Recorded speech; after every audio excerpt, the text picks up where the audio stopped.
আপনি বেকার আছেন মা, সেটা তো জানতাম না। সত্যি এমন একটা ভাবভঙ্গি সরকারের থাকা উচিত না। এ কি, আপনি বেকার আছেন নাকি? অ্যাপয়েন্টমেন্ট লেটারগুলো রাস্তায় গড়াগড়ি খাচ্ছে আর আপনি চাকরি করছেন না, বাড়িতে বসে আছেন।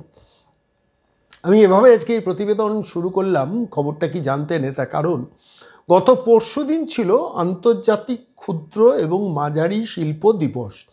International small scale industry and medium scale industries special day হিসেবে চিহ্নিত ছিল গত পরশুদিন, এবং সেই উপলক্ষে আয়োজিত একটা সেমিনার, এবং সেই সেমিনারে স্বাভাবিকভাবে রাজ্য সরকারের তরফ থেকে কেউ না কেউ বক্তৃতা দেবেন। বক্তৃতা কে দিয়েছেন? সেই শিল্প দপ্তরের সচিব, যদি আমি নামটা ভুল না বলি, রাজেশ পাণ্ডে। বন্ধকের নাম হচ্ছে রাজেশ পাণ্ডে, সেই দপ্তরের সচিব বক্তব্য রেখেছেন। সেই বক্তব্য রাখতে গিয়ে একটা মারাত্মক খবর শুনিয়েছেন। আমি তো শুনে কিছুটা গালে হাত দিয়ে বসে পড়েছিলাম। বিশ্বাস করুন, সে কী বলছেন তো আমি জানতাম না, আপনারাও জানতেন না। আমি আপনাকে বলছি যে তথ্যটা আপনাদের কাছে দেবো সেটা আপনারাও জানতেন না। তিনি কি বলেছেন যে এই রাজ্যে নাকি ক্ষুদ্র এবং মাঝারি শিল্প সংস্থা আছে 90 লক্ষ, 90 lakhs। আপনাদের বিশ্বাস হচ্ছে না তো? 90 লক্ষ, 90 লক্ষ। আমি বলছি না, আমি বিশ্বাস করুন, আমি বলছি না, আমি কোট করছি। মিডিয়াতে যে রিপোর্টটা বেরিয়েছে আমি সেটাই আপনাদের কাছে কোট করছি। রাজেশ পাণ্ডে তিনি বলছেন এ রাজ্যে ক্ষুদ্র এবং মাঝারি শিল্প আছে 90 লক্ষ। আচ্ছা, ছোট ক্ষুদ্র শিল্পে নয় 5-7 জন চাকরি করতে পারেন, মাঝারি শিল্পে কতজন চাকরি করতে পারেন? 50 জন, 100 জন। মাঝারি স্মল মিডিয়াম স্কেল 150-200 জন পর্যন্ত মাঝারি শিল্পে চাকরি করেন, ওটা আরও বেশি হতে পারে।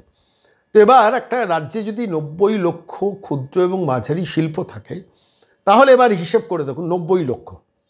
এটা রাজ্য সরকারের মমতা বন্দ্যোপাধ্যায়ের ক্ষুদ্র এবং মাঝারি শিল্প দপ্তরের সচিব তিনি বলছেন, সেটা মিডিয়া কোট করছে। আমি এই অঙ্কটা ধরে একটু হিসেব করার চেষ্টা করছিলাম। এ রাজ্যে জনসংখ্যা কত? 10.5 কোটির আশেপাশে। সেন্সাসের আগে 10 কোটির নিচে ছিল, এখন 10.5 কোটির আশেপাশে এ রাজ্যে।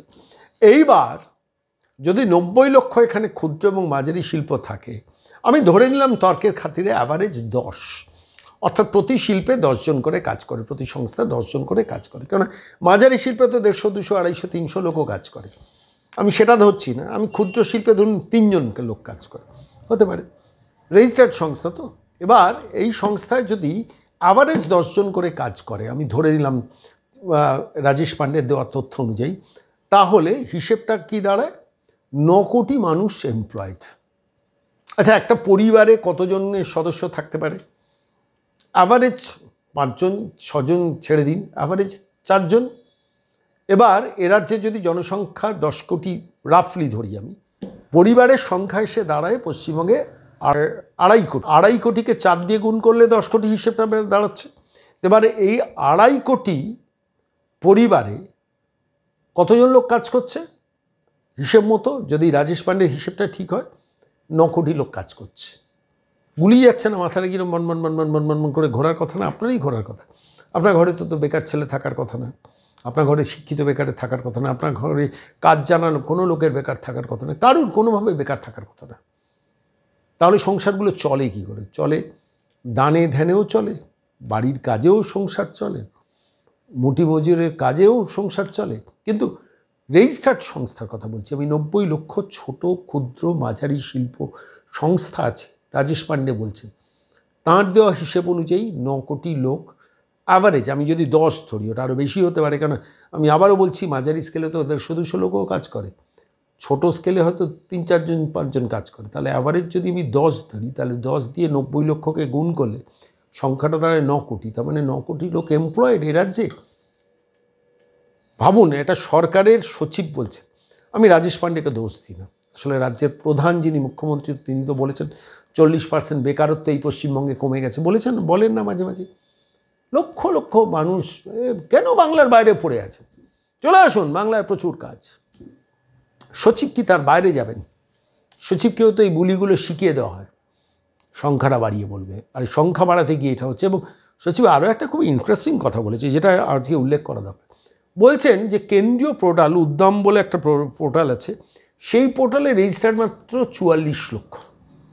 সেই পোর্টালে এই রাজ্যে রেজিস্টার্ড সংখ্যা নাকি 44 লক্ষ।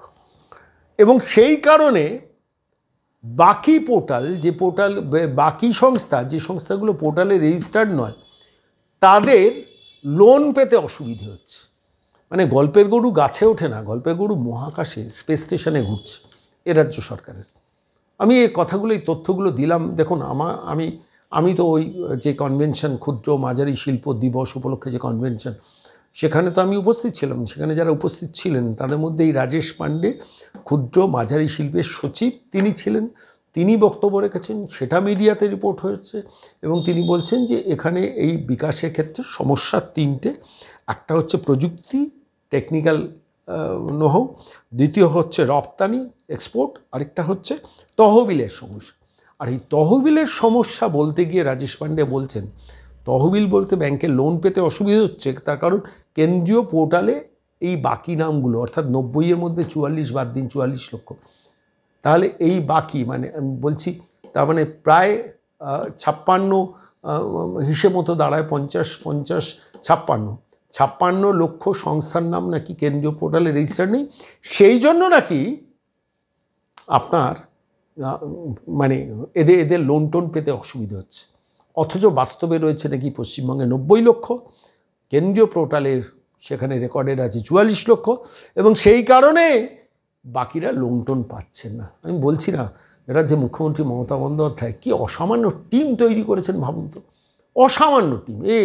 নাম আমি দূর থেকে আমি বলতে চিনি না, রাজেশ পাণ্ডে সচিব, আপনাকে স্যালুট। বাংলার শিক্ষিত বেকারদের ভবিষ্যৎ নিয়ে যে সরকার, যে প্রশাসন খেলছে, অসংখ্য মানুষ যারা আনএমপ্লয়েড, তাদের জীবন নিয়ে এভাবে খেলার কোনো মানে হয়? দেখুন, 2.5 কোটি যদি পরিবার থাকে, যে 2.5 কোটি, 10 কোটি যদি জনসাধারণ হয়, তাহলে পরিবার হচ্ছে অ্যাভারেজ 2.5 কোটি। 2.5 কোটি প্রতি পরিবারে একজন করে লোকও যদি চাকরি করে, ধরে নিলাম সব পরিবারে একজন লোক চাকরি করে, কেউ কোনো পরিবারে কোনো বেকার, অ্যাভারেজ একজন করে যদি চাকরি করে, তাহলেও সংখ্যাটা 2.5 কোটি দাঁড়ায়।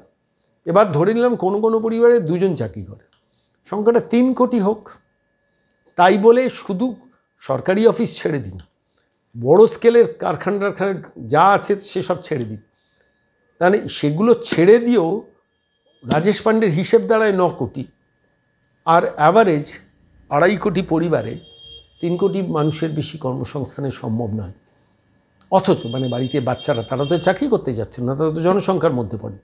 বাড়িতে গৃহবধূ যিনি রান্নাবান্না করেন, তিনি তো চাকরি করতে যাচ্ছেন না, কারণ বাড়িতে বৃদ্ধা, তারা তো চাকরি করতে যাচ্ছেন না। অসুস্থ মানুষজন, তারা তো চাকরি করতে যাচ্ছেন না। অনেক প্রতিবন্ধী মানুষ বহু পরিবারে থাকেন, তারা তো চাকরি করতে যাচ্ছেন না।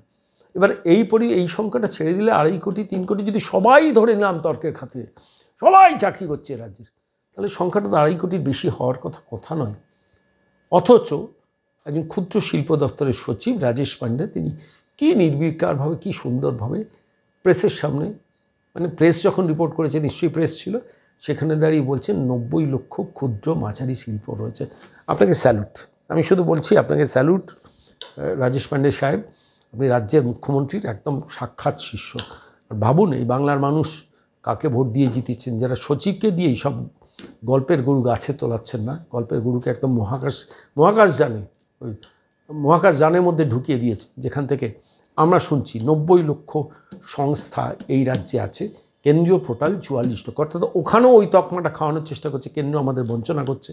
এই পোর্টালের মধ্যে এই সংস্থাগুলোর নাম রেজিস্টার নেই। মানে সামনে 2026-এর নির্বাচন, তো এবার সচিবদের দিয়েও নিরন্তর গুল মারানো শুরু হলো। তার এটা একটা সাক্ষাৎ উদাহরণ।